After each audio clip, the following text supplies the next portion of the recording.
Happy May the 4th. May the 4th be with you. You know what this is. 11 Star Wars reviews in 11 minutes. You know the drill. Let's do it. I'll always have a soft spot for Phantom Menace. I see the flaws, but I was 4 years old in May 99 and I still have the original DVD with Puppet Yoda. I'll give George Lucas credit for wanting to redefine his mythology by introducing political intrigue. We see what life was like in the galaxy before a looming empire was at every corner. It gives the series a whole new angle to explore. We get really different iconic costumes and locations in this film that feel a lot different than the originals, with some colorful environments like the underwater Tungan city that wouldn't have been possible before CGI. I adore the pod racing scene with its F-Zero energy. The Duel of the Fates is still the best choreographed lightsaber fight, and the song still hits. Hello! Overall, I still find enjoyment in Phantom Menace with its introduction to complex space politics and the seeds being planted of what's to come, with two kick-ass sequences, Liam Neeson being daddy, and Padme's gun sound that I've always loved. So this gets 8 Death Stars out of 10. I do like Attack of the Clones, but Anakin and Padme love story is rough. I don't like sand.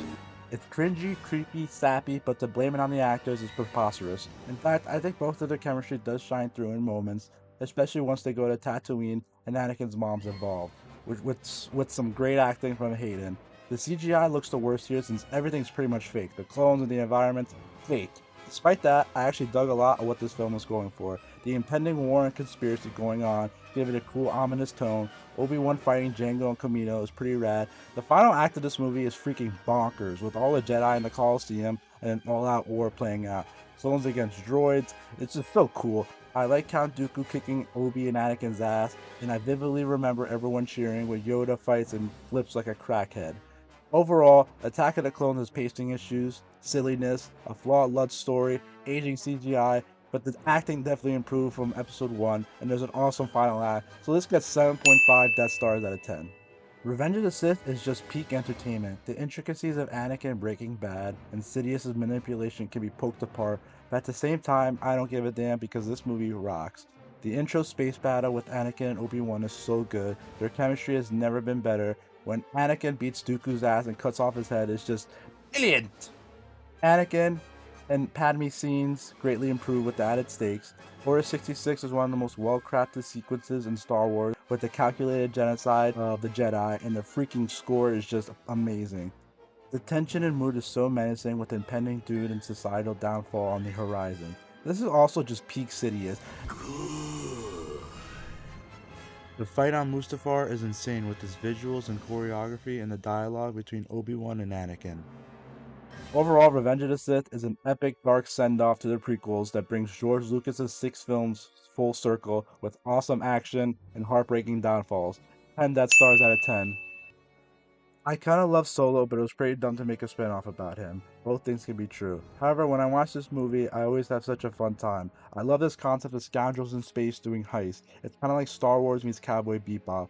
Alden Henrik is charming as young Han. Donald Glover is amazing as Lando and looks like and sounds like a young Billy D. Emilia Clarke's Kira plays a really interesting, complicated character and has good chemistry with Alden. I love when they're all together and interacting because you can feel the chemistry between the ensemble. The two big action scenes, the train heist and the Kessel Run, are actually really well shot and a lot of fun to watch. And the final act of this film is like a western with Mexican standoffs galore. L3 the Sassy Zora just doesn't work for me. Get her out of the movie. Overall, Solo is a lot of fun and one of my guilty pleasure Star Wars films with fun set pieces and charismatic characters. It's just that Lucasfilm probably should have just made something else before this. 7.5 Death Stars out of 10. Rogue One has grown a lot on me. First off, this movie looks amazing and is probably the best looking Star Wars film. The way it's shot makes it all feel so epic and grand, and we see the ultimate power of the Empire. The Death Star has never looked as menacing as it does here.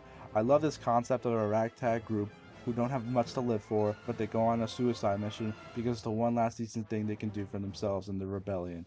The impending doom of the characters and how they all die one by one is so effective. This is also peak Darth Vader, but this scene works because it shows how the rebellion barely accomplished this mission. My big flaws are, it's all over the place, and I just don't care about Saw Gerrera. Overall, Rogue One is an excellent movie from the perspective of the regular people who sacrifice everything for the rebellion, who go on a suicide mission, and we also see the Empire at their absolute might. 9 out of 10 Death Stars. A New Hope is essentially the alpha of every single big blockbuster. Yeah, Jaws was first, but in terms of story structure and success, everybody wants to be Star Wars. How do you criticize a movie whose DNA is in everything since then? The John Williams score is legendary. The concepts it introduces are easy to understand. The call to adventure gets you immediately invested. The design of everything is so vibrant and lived in. The movie has been copied so many times and arguably done better, so sometimes it's rough and it can be easily picked apart, but there's an undeniable charm to it that resonates today. It's also nice and delightful to watch the beginning of it all and how it still permeates into everything. The beauty of the original Star Wars is that it was an unguaranteed gamble that could have failed. And if it did, the movie still would have worked as one really fun, singular space adventure. Everything that's been said has been said, so 10 Death Stars. Empire Strikes Back is the perfect sequel. It expands the world and introduces more cool things. The characters fall, and there's a monumental plot twist, and it gets people excited for the conclusion. Every single franchise starter wants to be Star Wars, but they hope their sequel can be Empire so people are invested in the long run. Because any great first movie can be a fluke, making another that can rival or even surpass a great first outing is even more challenging. While Empire is most definitely bigger, it also never forgets what made Star Wars great, while also introducing so many new things that became important to the franchise moving forward. The instant call to adventure in this movie, starting in Hoth, to Luke and Dagobah, Yoda's awesome puppetry, Han and Leia being on the run from the Empire, Cloud City betrayals, Luke getting his ass handed to him by Vader, I am your father. It's all extremely well paced and every scene flows perfectly into one another with purpose. What more can be said? Also, Imperial March is the most iconic villain theme ever, so 10 out of 10 Death Stars. I love you. Off. Return of the Jedi is the most flawed of the originals. The tone and pacing are uneven throughout. The Ewoks are most definitely adorable, however, making them so integral, as well as them being originally Wookiees in the original script, just frustrates me. Action is fun in this. Luke rescuing everybody in the beginning, the bike chase in Endor, and the final space battle, it's a trap. It's a trap. It's still a fun space spectacle. Luke and Darth Vader are undeniably the stars of this show. Every scene and interaction between them is some of Star Wars' best writing ever. A son desperately wanting to connect with his evil father, and both of them becoming vulnerable. Their climactic battle is an absolute all-timer. Return of the Jedi is a flawed but fun finale to the original films. The confrontation between Luke and Vader is the highlight, as well as the overall finality and space spectacle of it all. When a movie is good, it's great. When it isn't, it's a mixed bag. So, 8 Death Stars. The Force Awakens is a fun but flawed, well-made legacy sequel. The three leads, Rey, Finn, and Poe, are all great. The first act of this movie is so good, with Finn defecting, landing on Jakku with Poe, and then meeting Rey and escaping on the Millennium Falcon is all great stuff. Harrison Ford's last time as Han is also fantastic, and he gets that sweet death he's wanted. Reintroducing puppets and practical sets into Star Wars is amazing. Honestly, I never loved Kylo Ren. Adam Driver's a great actor, but he's kinda just boneless Anakin. The film being a soft remake also brings it down a bit, especially with how everything plays out that I could rant about for hours. Yeah, I'm one of those people that would have liked to have seen everyone in the same room. Sue me. The final confrontation between Kylo, Rey, and Finn is absolutely fantastic, well choreographed and shot. The Force Awakens truly is a lot of fun with its charismatic new actors, Harrison Ford, cool set pieces, but its unoriginality as well as some trilogy setup I do not agree with brings it down to 8 Death Stars. I'm apathetic to The Last Jedi. There's things to admire, while also things to be frustrated by. The film is absolutely gorgeous to look at. There's amazing shots with its vivid reds and dark color contrast. Rey and Kylo in the Red Room is awesome. Luke spanking his moody nephew is fantastic. The Force Connections is interesting. But, I just don't like the decision they made with Luke. Mark Hamill gives a great performance, but I do not vibe with his decisions whatsoever. I guess my big thing with this movie is that so much happens and a lot of themes are explored, but none of it really sticks with me. But I can see how some love it or despise it. As someone who loves this movie, I get it. The Last Jedi will always be a mixed bag to me. I feel like I'm frustrated by more things than I appreciate, and it's not really a movie I look forward to on rewatch. It looks amazing with some standout scenes, but my gripes with Luke and the writing going all over the place with its pretentiousness gives it 7 Death Stars out of 10.